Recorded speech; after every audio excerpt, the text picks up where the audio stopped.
ಕೆಳಗೆ. ನಿಮ್ಮಂತ ಗಂಡಸರ ಬುದ್ಧಿ, ನಿಮ್ಮಂಥ ಗಂಡಸರ ಬುದ್ಧಿ ನನ್ನ ಚಪ್ಪಲಿಯ ಕೆಳಗೆ. ಲೇ ಶೀಲಾ,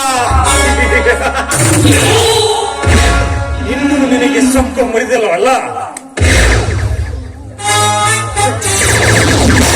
ಕಾಳು ಒಳ್ಳೆಯದಾದರೆ ಅದು ಗಾಳಿಗೆ ಉರುಳಲಾರದು, ಚೊಳ್ಳಾದರೆ ಅದರಲ್ಲಿಯೂ ನಿಲ್ಲಲಾರದು.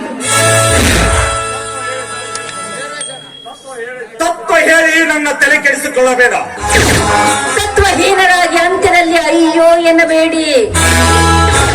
ಶೀಲಾ, ನೀನು ನನ್ನ ತಲೆ ಕೆಡಿಸಿದರೆ ಮತ್ತೆ ನನ್ನನ್ನು ಅಯ್ಯೋ. ಶೀಲಾ, ನಿನಗೆ ರೊಟ್ಟಿ ಬಡಿಯೋದಷ್ಟೇ ಗೊತ್ತೇ ಹೊರತು ಒಬ್ಬರ ಹೊಟ್ಟೆ ಮೇಲೆ ಹೊಡೆದ ಅಭ್ಯಾಸವಿಲ್ಲ. ಏ ಶೀಲಾ, ಆ ಜಗದೀಶನಿಗೆ ಸೆರೆ ವಾಸುವ ಹೆಣ್ಣೆ, ನಿನ್ನನ್ನು ಮದುವೆಯಾಗಲಿ ನಿನ್ನಂತ ಹೆಣ್ಣು ನೂರಾರು ಬಂದು ನನಗೆ ಕ್ಯೂ ನಿಂತಿದ್ದಾರೆ. ಆದರೆ ನಿನ್ನನ್ನು ಮಗಳು ಮದುವೆ ಆಗುತ್ತೇನೆಂದು ನನ್ನದೇ ತಪ್ಪಾಯಿತು. ಒಮ್ಮೆ ಮಾಡಿದ ತಪ್ಪನ್ನ ಕಾಪಾಡಿಕೊಂಡು ಹೋಗಬೇಕಾದದ್ದು ಮನುಷ್ಯತ್ವದ ಗುಟ್ಟು. ಲೇ ಶೀಲಾ, ನನ್ನನ್ನು ಮನುಷ್ಯನೆಂದು ಮಾಡಿಯೋ ಇಲ್ಲ ಮೃಗ ಎಂದು ಮಾಡುವಿಯೋ? ಹಣಕ್ಕೆ ಅಷ್ಟೊಂದು ಬೆಲೆ ಕೊಡುವ ನೀವು ಸಂಬಂಧಿಕರ ಕತ್ತು ಮುರಿಯಬೇಕಾಗಿಲ್ಲ.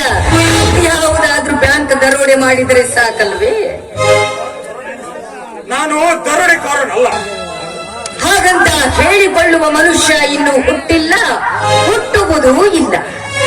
ಯಾಕೆ ನೆನಪಿಸಿಕೊಳ್ಳಿ, ಅಂದು ನೀವು ನನ್ನ ಶೀಲವನ್ನು ದರೋಡೆ ಮಾಡಲಿಲ್ಲವೇ? ಅಷ್ಟೇ ಅಲ್ಲ, ಆಫೀಸ್ನಲ್ಲಿರುವ ಒಬ್ಬ ಅಧಿಕಾರಿಯೂ ಕೂಡ ಸಮಯ ವ್ಯರ್ಥ ಮಾಡಿ ಅವನು ಕೂಡ ದರೋಡೆಕೋರನೇ ಅಲ್ವೇ? ಶೀಲಾ, ನಾನು ನನ್ನ ಉಪದೇಶ ಕೇಳಲು ಬಂದಿಲ್ಲ. ನಿನಗೆ ಬೇಕು ನನಗೆ ನಿನ್ನ ಶೀಲಾ. ಇದು ನಿಮ್ಮ ಹುಂಬತನವಷ್ಟೇ, ಹುಂಬನ ಆಯಸ್ಸು. ಮಾಂಸ ತಿಂದಂತೆ ಅದಕ್ಕೆ ಮಾಂಸ ಬೆಳೆಯುತ್ತದೆಯೇ ವಿನಃ ಬುದ್ಧಿಯಂತೂ ಬೆಳೆಯುವುದಿಲ್ಲ. ವಾದಬೇಕೇ ನನ್ನ ಚಿನ್ನ. ಆದರೆ ನಾನೀಗ ಏನು ಮಾಡಬೇಕು? ನೀವು ನನ್ನ ಮದುವೆಯಾಗಬೇಕು. ಮದುವೆ ಆಗಬೇಕೆ? ನಿನ್ನನ್ನು ನಾನು ಮದುವೆ ಆಗಬೇಕಾದ್ರೆ ನನ್ನ ಮಾತು ಕೇಳಬೇಕು. ಅಪಹರಿಸಿದ ಶೀಲ ಈ